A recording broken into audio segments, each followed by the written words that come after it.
Good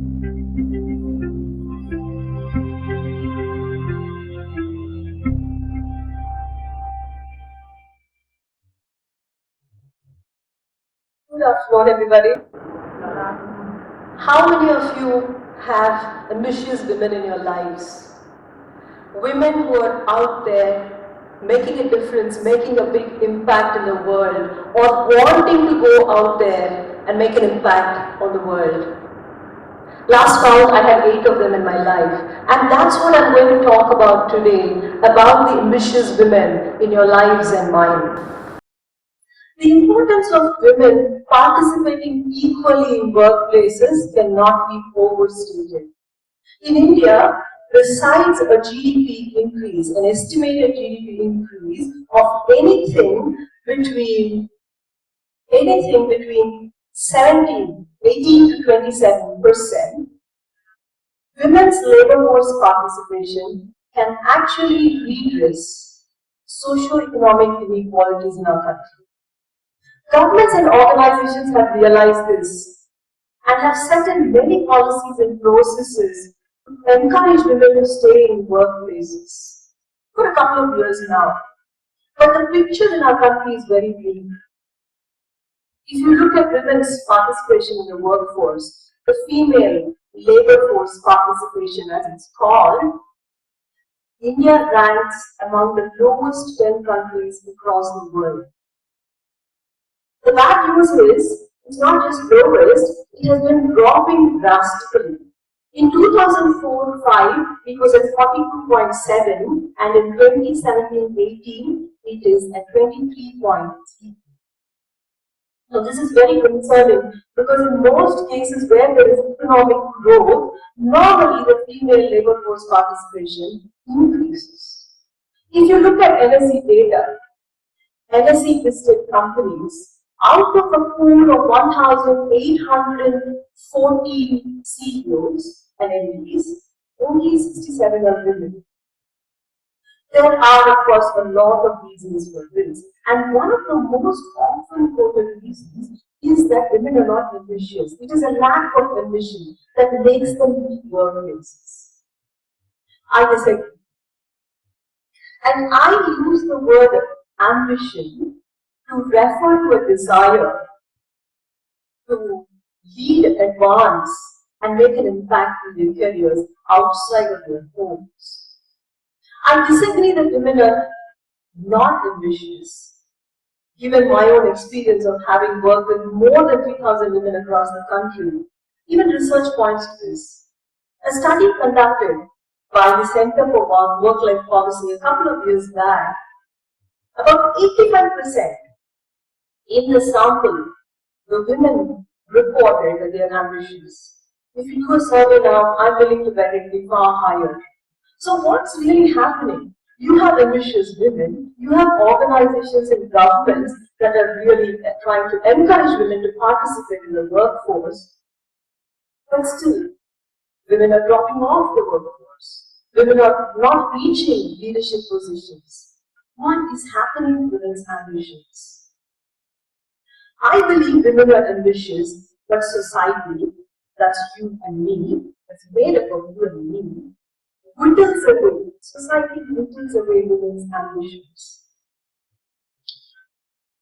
And it whittles it away in 3 ways. All of us, mothers, fathers, sisters, girlfriends, boyfriends, all of us pull women away from their ambitions in 3 ways specifically in this. Ambition shaming, ambition penalty, and achievement evasion. What do I mean by ambition shaming?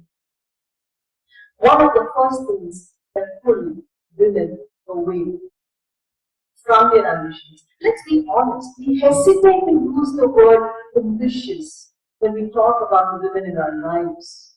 Ambition is not a nice word when it's used with women.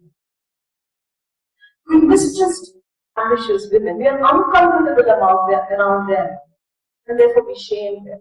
I still remember I was talking to one of my advisors about where I want to take my company, the vision for my company in the next 4 years, where do I want to go, how do I want to impact the world. And he said, calm down. Why are you so ambitious? He actually physically moved away from me as though I had a contagious disease. We shame women. And it was the same thing every time my children's grades slipped, or when they fell sick. Teachers, schools, families, friends.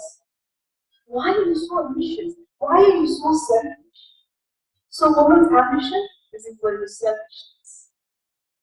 A friend of mine who returned from maternity after having a baby was told by her manager, why are you sitting here in the office? You should be at home looking after your baby. And one of my relatives said this about another woman relative. Of course her children are going to get into bad company. She's so ambitious and focused. Somehow we see ambition as opposed to being caring and maternal. In its essence, this is a threat to a woman's identity. It's like saying, all you women, if you claim to be ambitious, abandon your right to be called a woman. No wonder women are apologetic about their careers. No wonder they're conflicted about their ambition. No wonder they give up their ambition. So my first invitation to all of you, those of you who have ambitious women in your lives, my first invitation to you, celebrate their ambition. Make them feel proud about their ambition. She wants to win, wonderful. She likes achievement, great. She pushes herself to climb higher and higher, awesome. We have to make women feel proud about their ambition. The second thing that pulls them away from their ambition penalty. When people go to see a prospective bride, one of the questions they ask, are you working? Because, of course, in today's world, you need double incomes. But if she says, I'm ambitious, if she says, I refuse to leave the city where I have a fulfilling job, and I don't want to go to the city where the boy is living, chances are slim that the match will go through. One of my cousins, a very, very proud husband, told me once, he said, I'm a very supportive husband. I support my wife. I tell her with your ambitions, as long as the home and the children are not impacted. So she works at home, she works in the office. Well, of course, I never asked her to be ambitious. She chose to be ambitious. So therefore, let her pay the penalty for her ambition. The penalty of managing a PTN while also taking a client call, the penalty of working for a bonus while at the same time ensuring that the idli and the chutney and the fulkas are freshly made at home. Pay a penalty or reduce your ambition. Take a mental room. Take a break for a year. Compare this with one of my friends who sat down with his wife and he said, let's both talk about our ambitions. They drew out a plan and how we can achieve their ambitions together while at the same time managing the competing pulls of careers and personal life. Second invitation to all of you. Support women, the ambitious women in your life. Support them, share their ambitions, and also share their personal workload. Because when you don't do that, the ambition gets crushed up under the work pull of working at home as well as here. The third pull that I want to talk to you about might be a little difficult to understand. I call it achievement erasure. What does that really mean? It's like women's achievements are just not even visible, they're not even noticed. Both in the professional workspaces as well as at home, achievements and successes are not even noticed.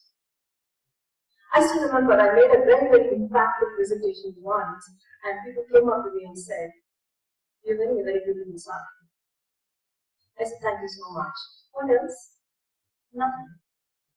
A techie friend of mine, one of the most celebrated technical architects, he said, "Nobody ever tells me that I'm a great techie, that I write a great code. They always tell me she's warm, she's friendly, she's nice." And research shows the same thing. Even in performance appraisals, women receive feedback that is very vague. They are praised for their personal feminine qualities, not for their professional competence.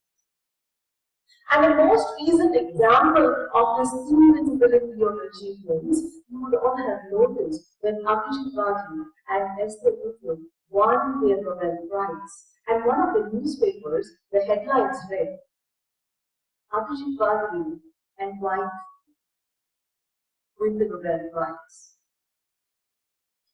It's the same at home. I know this incredibly gritty woman leader, the breadwinner in her family, who has clawed her way to the top. Nobody talks about it in her house. Not her husband, not her in-laws. If you talk too much about it, the husband might feel inferior. So let's not talk about it. When your achievements are not validated or acknowledged, the ambition to sustain those ambitions, the achievements, it moves away. So that's my third invitation to all of you. Toot her horn loudly. Blow her trumpet loudly. I remember, I think I was about 18 years old when one of my uncles came home. And he was talking to my parents in front of me in my dresses. And he said, "She's going too tall. We're not going to be able to find a groom for her." And I started working with these. And when I met my husband, when we got engaged, he was not very much taller than I am. We went out shopping, and I'm very fond of shoes and high-heel shoes. So we went to the shop and I was looking so longingly at all these lovely high 4-inch, 5-inch shoes. And he said, "Why don't you buy one of them?" And I said, "I might look taller than you when I wear it." The next morning, I received a parcel with a note. I opened the parcel. I found 4-inch heel shoes. And the note said, "Walk as tall as you want." Women are ready to walk tall with or without heels. They're very, very ready to walk tall in their ambitions. I invite all of you, all of us, to stand behind every ambitious woman, to really make her feel proud about being tall and standing tall. Thank you so much.